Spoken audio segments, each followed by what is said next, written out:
सभी भक्तों को राधे राधे। आप सभी जैसा देख पा रहे हैं, वृंदावन का प्रेम मंदिर के पास की झांकी का दृश्य है।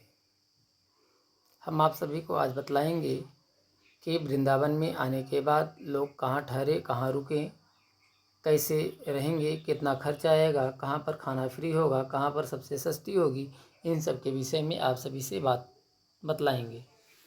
जैसा कि आप सभी देख पा रहे हैं, प्रेम मंदिर के दृश्य का अंकन है आसपास का, जिसे हम आप सभी जब झांकियाँ बोलते हैं। प्रेम मंदिर एक ऐसी अनोखी मंदिर है जहाँ पर आने के बाद लोगों की सारी थकानी और संपूर्ण आनंद की अनुभूति प्रदान होती है। जैसा कि हम सभी जानते हैं कि प्रेम मंदिर के दृश्यों को देखने के लिए दूर दूर से लोग आते हैं, और यहाँ पर सबसे अच्छी बात यह है कि लोग शाम के समय जब प्रकाश का पूरी तरह से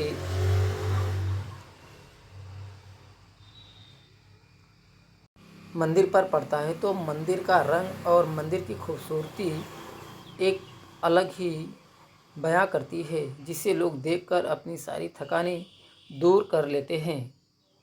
और कहा जाता है कि इस मंदिर में आने के लिए लोगों को बड़ी जद्दोजहद करनी पड़ती है।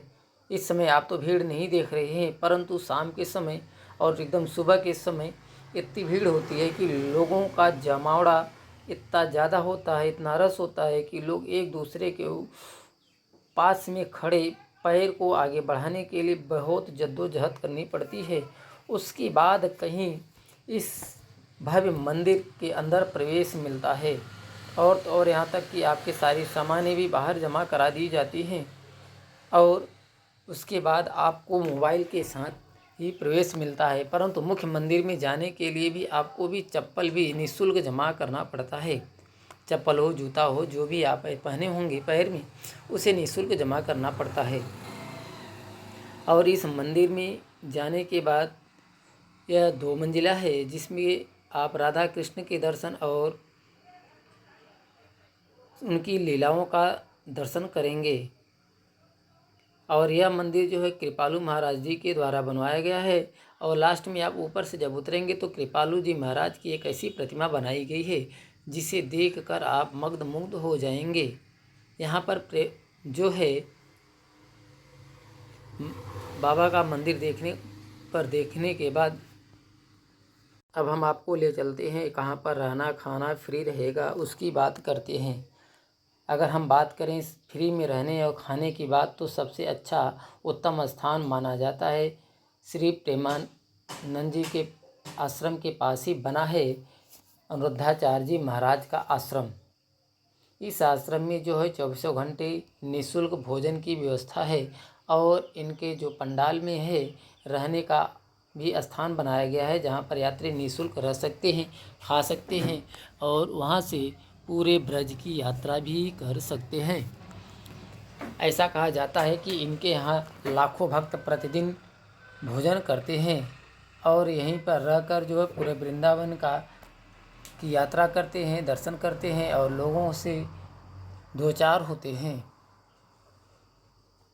और इसके अलावा अगर बात करें तो अनिरुद्धाचार्य जी के आश्रम के पास ही बहुत सारी धर्मशालाएं हैं, आप जहां पर आपको 100 रुपये से लेकर 1000 रुपये तक भी और इससे महंगे भी होटल मिल सकती है।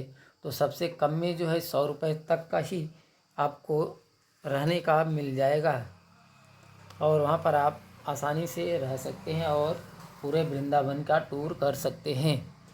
इसके अलावा अगर बात करें तो वृंदावन में के अलावा भी कुछ स्थान हैं जैसे आप रह सकते हैं, जैसे गोवर्धन चले जाएं मथुरा स्टेशन के पास, और बहुत जगह है ऐसी जहां पर आपको बहुत कम खर्च में रह सकते हैं। इसके अलावा अगर हम बात करें प्रेम मंदिर को घूमने के बाद आप इस्कॉन टेम्पल चले जाएं। इस्कॉन टेम्पल घूमने के बाद आप श्री बांके बिहारी का दर्शन करें, यमुना जी का दर्शन करें, और यमुना जी के पास बैठकर कुछ समय व्यतीत करें। अगर वृंदावन का टूर हो जाए तो इसके अलावा आप चले जाएं रमनदीती, जहाँ पर भगवान श्री कृष्ण खेला करते थे। इसके अलावा चले जाएं गोकुल। गोकुल में आप सबसे पहले पहुँच जाएं 84 खंबा, और गोकुल में बहुत जगह ऐसे हैं जहाँ पर ब्रह्मांड घाट है जैसी बहुत है। और यहीं के पास ही गोकुल में एक है चिंताहरण महादेव मंदिर। कहा जाता है कि भगवान ने यहीं पर चिंता हर लिया था और यहाँ पर सभी की मनोकामनाएं पूर्ण होती हैं। इस तरह से आप घूमने के बाद जो है, अगर मथुरा और वृंदावन का टूर हो गया हो तो वहीं से आप निकल जाएं गिरिराज जी महाराज जी से कहते हैं गोवर्धन, जहाँ पर भगवान श्री कृष्ण ने गोवर्धन पर्वत को उठाकर पूरे ब्रजवासियों को बाढ़ से बचाया था, इंद्र के प्रकोप से बचाया था। उसके बाद आप सभी गिरिराज जी के 21 किलोमीटर की परिक्रमा कर पूरे गिरिराज जी के यानी गोवर्धन का पूरा लुत्फ़ एवं आनंद उठा सकते हैं और संपूर्ण यात्रा के दौरान यानी परिक्रमा मार्ग के दौरान सारे मंदिरों और स्थानों का आप दर्शन कर पाएंगे। यहाँ पर जो देखा जाता है कि सबसे पहले आपको बड़ी बड़ी परिक्रमा जहाँ से शुरू होती है वहीं पर बना है गिरिराज जी का मंदिर, यहीं से जिसे आपको यह दान घाटी के नाम से प्रसिद्ध है और यहीं से आप 21 किलोमीटर की परिक्रमा शुरू करेंगे। बड़ी परिक्रमा माना जाता है 11 किलोमीटर की और छोटी परिक्रमा 10 किलोमीटर की है। आप बड़ी परिक्रमा में के दौरान आप जो है गोवर्धन पर्वत के समीप की तलहटी से होकर गुजरेंगे और गोवर्धन पर्वत को भी छू सकेंगे। परंतु छोटी परिक्रमा में आप गोवर्धन पर्वत को नहीं बल्कि कुछ कुंड बने हैं और उन्हीं परिक्रमा के दौरान आप जैसे राधा कुंड, मानसी गंगा, कुसुम सरोवर जैसे बहुत सारे कुंड मिलेंगे। उसी दौरान भी देखेंगे बड़ी परिक्रमा में भी नारद कुंड, श्याम कुंड, ऐसे सब बहुत सारे कुंड मिलेंगे और बहुत सारे मंदिर मिलेंगे, जहाँ पर आप देखेंगे कि आप सभी को और सबसे ज़्यादा शांति अनुभूति होगी। गोवर्धन में माना जाता है कि आप अपनी व्यथा लेकर जाते हैं तो गोवर्धन महाराज जो है उनकी सभी मनोव्यथाएं हर लेते हैं और उनकी मनोकामनाएं पूर्ण करते हैं। आप सभी जब भी आएँ तो इन स्थानों पर जाना ना भूलें। अगर यहाँ से भी समय बच जाए तो आप वहीं से निकल जाएं बरसाना, बरसाने के बाद नंदगांव, जिस तरह से आपकी यात्रा संपूर्ण हो जाती है।